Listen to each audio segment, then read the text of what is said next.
Diamond Harbour মডেলের আড়ালে দুর্নীতি, মাটি খুঁড়ে উদ্ধার কোটি কোটি টাকার জীবনদায়ী ওষুধ। গত 10ই জুনের এই ঘটনায় শোরগোল পড়ে যায় ডায়মন্ড হারবারের হিঞ্চাবেড়িয়ায়। অভিষেকের সেবাশ্রয় প্রকল্পকে ঘিরে বিতর্ক আরও তীব্র হলো। জোড়া এফআইআর এর পর ফের অনিয়মের অভিযোগ তুলে নতুন করে লিখিত অভিযোগ দায়ের করেন বিজেপি নেতা অভিজিৎ দাস ববি। অভিযোগপত্রে নাম রয়েছে সুমিত রায়, জাহাঙ্গীর খান, শামীম আহমেদ সহ তৎকালীন জেলাশাসক এবং স্বাস্থ্য দপ্তরের একাধিক আধিকারিকের। আপনারা জানেন নিশ্চয়ই যে এইরকমভাবে মাটিগুলো ঘুরে এই ধরনের ওষুধ পাওয়া যায়, অনেক জীবনদায়ী ওষুধ রয়েছিল এবং কারা এই ব্যক্তি এই যে ওখানে ওষুধগুলো এরকম মাটি চাপা দিয়ে রেখেছে এবং ওখানে সেবাশ্রয়ের লোগো ছিল। তা কী এমন বিষয়টা বললো যে সেবাশ্রয়ের ওই ক্যাম্পগুলোর ওষুধগুলো খুব তাড়াতাড়ি যে সরকার চেঞ্জ হয়ে গেল অমনি সঙ্গে সঙ্গে সেখানটায় মাটিতে চাপা দেওয়া হলো কোটি কোটি টাকার ওষুধ।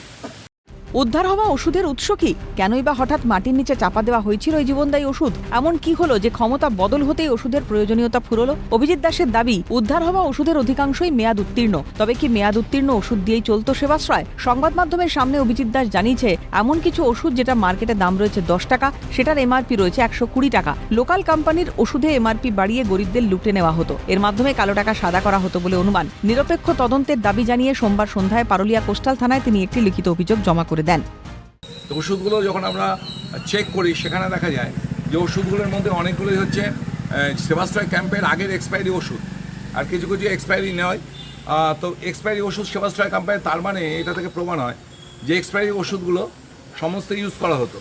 এবং আপনার দেখা গেছে যে এমন একটা ওষুধ যেটা মার্কেটে হয়তো দাম রয়েছে হচ্ছে 10 টাকা, সেটা এমআরপি রয়েছে 120 টাকা।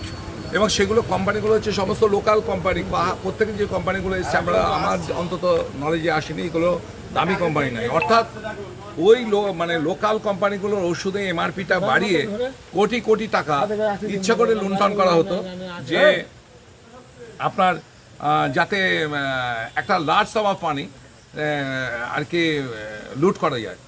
এবং আমি নিশ্চিত যে এর মাধ্যমে ব্ল্যাক মানিকে হোয়াইট করা হয়েছে। একের পর এক মামলায় জড়িয়ে পড়ছেন অভিষেক বন্দ্যোপাধ্যায়। বিজেপির দাবি, ওষুধগুলির সেবাশ্রয়। এখন প্রশ্ন উঠছে, চিকিৎসার জন্য বরাদ্দ ওষুধ ওখানে গেল কিভাবে? কেনই বা জীবনদায়ী ওষুধ হঠাৎই মাটির নিচে লোকচক্ষুর আড়ালে পুঁতে রাখার প্রয়োজন হলো? দুর্নীতি ঢাকতে গিয়ে মাটির তলায় চাপা দেওয়া হয়েছিল? প্রশ্ন অনেক, উত্তরের জন্য সময়ের অপেক্ষা। অরিজিৎ মণ্ডলের রিপোর্ট, ক্যালকাটা নিউজ।